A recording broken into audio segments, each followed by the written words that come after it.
Assalamualaikum. Bagaimana cara berkomunikasi dengan kolbu? Ya harus tahu dulu namanya, Pak. Nama diri kita. Man arafa nafsahu faqad arafa. Kenal dirinya, kenal Allah. Kolbu itu dia dapat sinyalnya dua. Satu ke akal, satu ke dalam. Si akal dipengaruhi pendengaran, pandangan, lalu baru dia berpikir. Itu kemudian akan mempengaruhi akal juga. Jadi kalau nggak penting-penting aman, baca yang di grup nggak usah dibaca loh Pak, kerajinan baca. Mending baca Quran. Ya. Gimana caranya? Tenangkan kolbunya dengan zikrullah, maka kolbu akan menunjuki jalan. Alhamdulillah tatma'innul qulub. Ketahuilah hanya dengan menyebut nama Allah, kolbu jadi tenang. Kalau belum ketemu guru yang bisa menghantarkan kita untuk mengenal diri kita, guru yang bisa menghantarkan kita bagaimana menyebut dalam kolbu, itu ya, cari guru yang bisa mentalkin ya. Banyak masyayikh bisa ya, dicari dulu lah. Saya dan dulu kan lama juga nyarinya ya. Sampai kemudian kita dapat berbagai macam. Di sini terdapat getarannya, di sini tidak.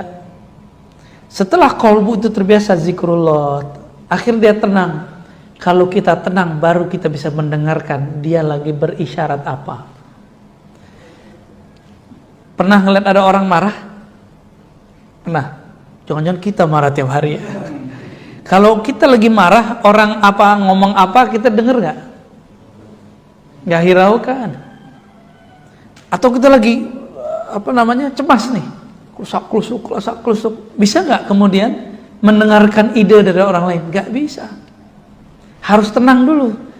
Barang hilang, duduk sebentar, ingat-ingat, astagfirullah, zikir di kalbu. Jangan kemudian hari ini jangan lupa. Nggak tenang, ya. Handphone ketinggalan, kakunya, kacamata nggak tahu di mana nih, padahal udah. Itu sering Pak ya, beberapa kali pernah nggak Pak? Udah kepakai kacamata, ya terjadi. Jadi tenangkan kolbu. Zikir di kolbu itu khusus Asmaul Husna tanpa menyebut kata-kata yang lain. Misalnya Rahman, ya Rahman, ya Rahman, itu aja. Allah, itu aja. Tapi itu ada tekniknya. Ya, supaya kolbu ini bisa menyerap nama ini. Itu yang pertama ya. Jadi zikir kolbu, lalu dengarkan dan nanti berbicara apa. Terus yang kedua tadi tentang ada nggak contoh?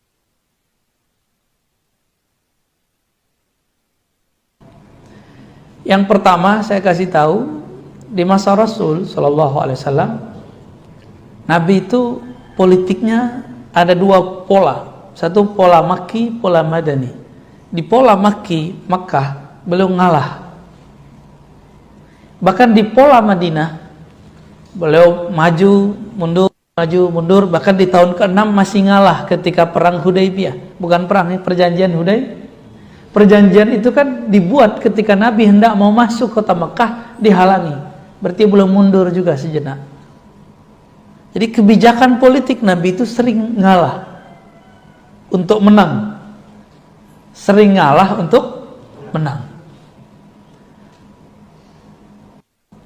Apalagi Nabi SAW awal-awal, karena Madinah itu kota kecil, kota Yathrib. Nabi yang bikin Madinah itu besar. Karena ketika Nabi masuk kota Madinah, banyak rombongan imigran pindah. Jadilah Madinah kota yang hidup. Jadi hidup kota Madinah. Tadi disebut kota Pak Yathrib gitu. Yathrib itu nama orang. Ya, kampung desa lah, desa Yathrib. Lama-lama jadi kota besar, maka disebut Al-Madinah, kota besar An-Nabawiyah yang sudah diwarnai, dihidupkan oleh Nabi sallallahu alaihi wasallam. Nabi bukan kota ini bikin masjid. Enggak Nabi bikin masjid. Enggak ya. Kalau kita tengkar dulu baru bikin masjid. Ya, di sono nggak kunut, ini kunut. Nah, gitu. Atau pengajian kita nggak diizinin di sono. Itu di beberapa masjid cuma masalah kunut, Pak. Itu buat masjid baru. Sekarang udah beda lagi nih. Udah beda, masjid hilang. Bangunannya masih ada. Masjid ini udah hilang. Paham maksudnya ya?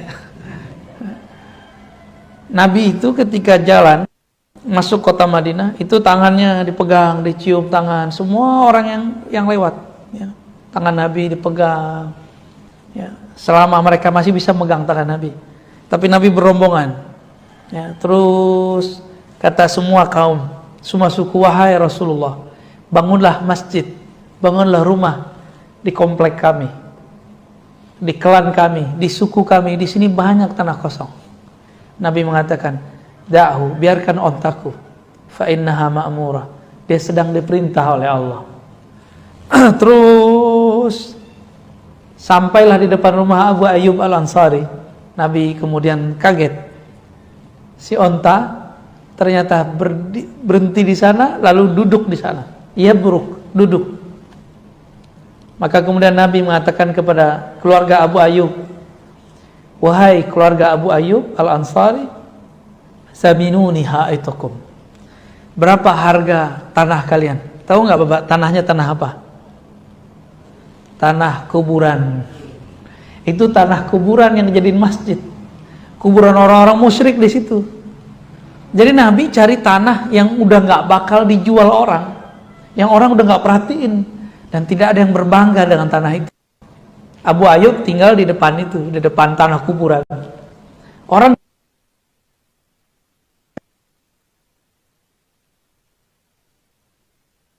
kami nggak punya tanah ini, semoga bisa menjadi tempatnya Rasulullah SAW. Jeritan hatinya, munajat kolbunya didengar oleh Allah Sami'un Alim.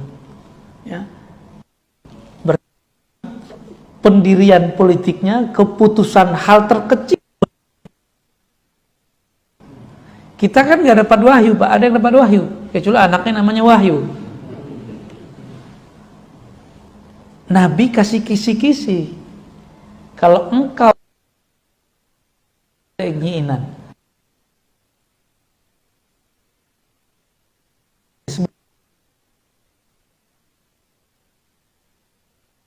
pemimpin di setiap masa, dimanapun dia, walaupun dia cuma memimpin negara, sholat istikharah setiap hari, urusan kita, atau sholat hajat. Nabi SAW pernah membangun, tapi mereka berkhianat, membocorkan strategi Nabi. Barulah Nabi memerangi Huyai bin Akhtab.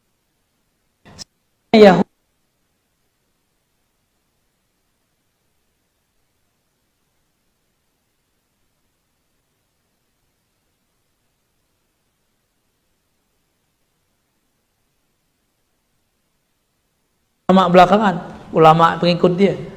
Siapa yang bekerja sama dengan orang-orang musyrik, maka kufur. Kenapa? Sama Amerika siapa?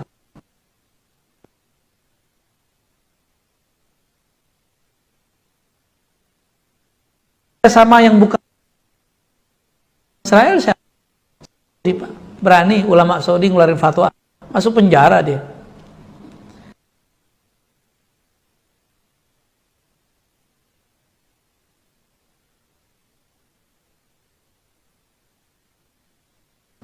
Bidang-bidang amalat, mulai tadi bab demokrasi sampai ke bab kebijakan-kebijakan. Mana ada sekarang dengar ulama Saudi sudah ngeluarin fatwa haram bangun hubungan bilateral dengan Israel. Nggak ada, malah dia bilang boleh. Bener nggak? Imam Masjidil Haram loh, Salafi loh dia, Pak. Tapi kayaknya banyak juga Salafi mengeluarkan dia. Berarti dia Salafinya sudah beda. Salafi Masjidil Haram udah beda lagi dengan Salafi masjid sini, ya. Ada Salafi, Pak. Ya, tanya tuh, itu imam ente gimana tuh, ya. Baik, kira-kira itu sudah jam 6.10, ya. Ada lagi? Oke.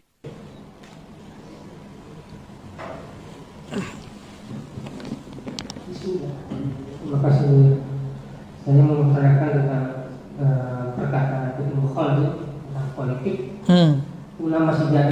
kalau pernah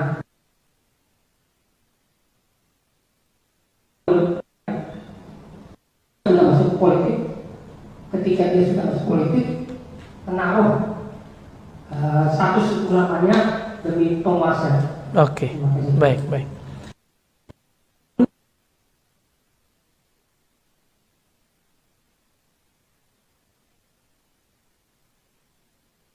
Ditawar apa jawaban Abu Hanifah? La yajtami'ul ilmu wal mulku. Tidaklah pernah ilmu nyatu dengan kekuasaan. Bukan politik, kekuasaan. Gitu. Maka coba aja lihat, Pak, ya. Orang alim sekali, karena sibuk di bab politik, dia udah nggak ngajar lagi di kampus. Majelis-majelisnya sudah majelis politik. Udah nggak ngajar kitab lagi. Maka saya berdoa Allah, semoga saya nggak sibuk di situ. Semoga masih sibuk ngajar.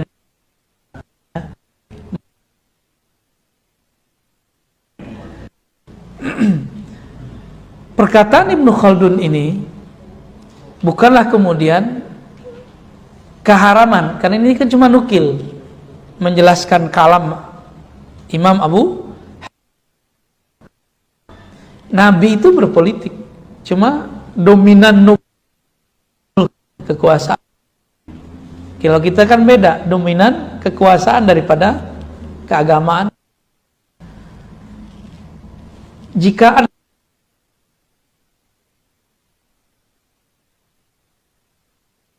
maksudnya itu aja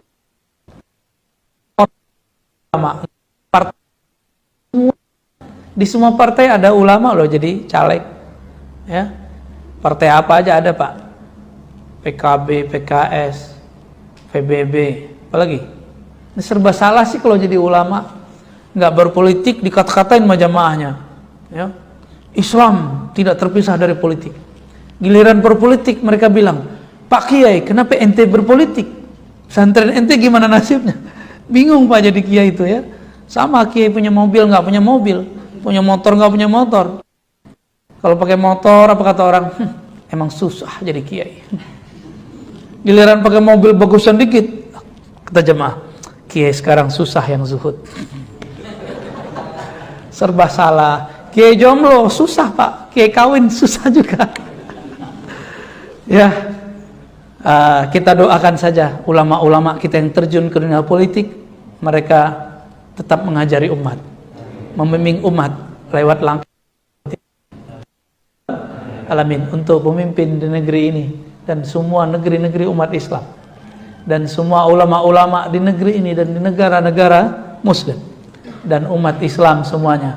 Kita kirim surah Al-Fatihah. Bismillah.